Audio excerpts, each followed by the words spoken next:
എല്ലാവർക്കും നമസ്കാരം. ഇന്ന് നമ്മൾ ഉണ്ടാക്കാൻ പോകുന്നത് എളുപ്പത്തിലൊരു ക്യാരറ്റ് മെഴുക്കുവരട്ടിയാണ്. ഒരു ഫ്രൈയിങ് പാൻ ഗ്യാസിൽ വെച്ച് ലോ ഫ്ലെയിമിൽ ചൂടാക്കുക. അതിലേക്ക് 1 ടേബിൾ സ്പൂൺ എണ്ണ ഒഴിക്കുക. എണ്ണ ചൂടാകുമ്പോൾ 1/2 ടീസ്പൂൺ കടുകിട്ട് പൊട്ടിക്കുക. അതിലേക്ക് ഒരു ചെറിയ കഷ്ണം ഇഞ്ചി ചെറുതായിട്ടരിഞ്ഞത്, 6 വെളുത്തുള്ളി അല്ലി ചെറുതായിട്ടരിഞ്ഞത്, 3 വറ്റൽമുളക്, 3 പച്ചമുളക് നെടുകെ കീറിയത്, കുറച്ച് കറിവേപ്പില, ഇതെല്ലാം കൂടിയിട്ട് 1 മിനിറ്റ് മൂപ്പിക്കുക.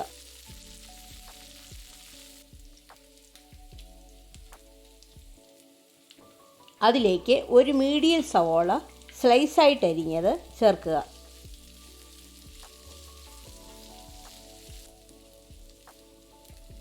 സവാള അല്പം വഴണ്ട് കഴിയുമ്പോൾ അതിലേക്ക് 1/2 ടീസ്പൂൺ ഉപ്പ്, 1/2 ടീസ്പൂൺ മഞ്ഞൾപ്പൊടി, 1/2 ടീസ്പൂൺ കുരുമുളക് പൊടി, 1/2 ടീസ്പൂൺ ഗരം മസാല, 1/4 ടീസ്പൂൺ മുളക് പൊടി, ഇതെല്ലാം കൂടിയിട്ട് മസാലയുടെ പച്ചമണം മാറാൻ 1 മിനിറ്റ് വഴറ്റുക.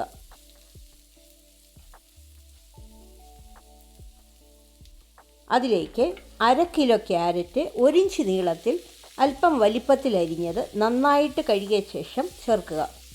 മസാലയുമായി നന്നായിട്ട് ഇളക്കി യോജിപ്പിക്കുക.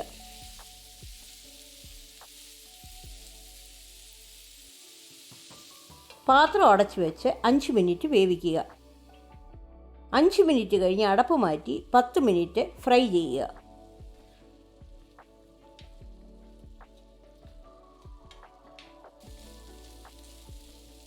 നമ്മുടെ ക്യാരറ്റ് മെഴുക്കുവരട്ടി റെഡിയായിട്ടുണ്ട്.